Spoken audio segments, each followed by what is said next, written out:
Mənim atam elə bir dənə mənim tənqidimlə şair kimi məhv olursa, itib batırsa, elə itib batsa yaxşıdır. Anar, təsəvvür elə Yazıçılar Birliyinin sədri, Rəsuluzanın oğlu, 87 yaşlı xalq yazıçısı durub müsahibəsində deyir ki, mən fəxr eləyirəm ki, həyatımı kəramət kimi yaşamamışam. Bunun haqqında kitab yazdığı Heydər Əliyev deyir, mən fəxr eləyirəm ki, Azərbaycanlıyam. Anar da deyir, mən fəxr eləyirəm ki, kəramət kimi yaşamamışam.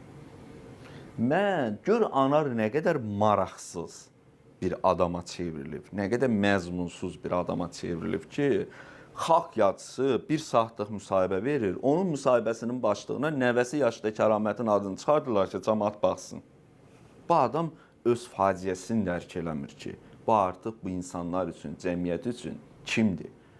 Antik əşya olur, belə qoyursan muzeyazadır. O antik əşya kimi bir şeyə çevrilir bu. Sənin hansı fikrinlə qidalansın cəmaət, hansı fikrinlə, hansı düşüncənlə, nə deyirsən elə bilən ki, o kətdə zadda yun çırpır, arvadlar yığışıb tut ağacının altında bir-birlərinə məsləhət verirlər.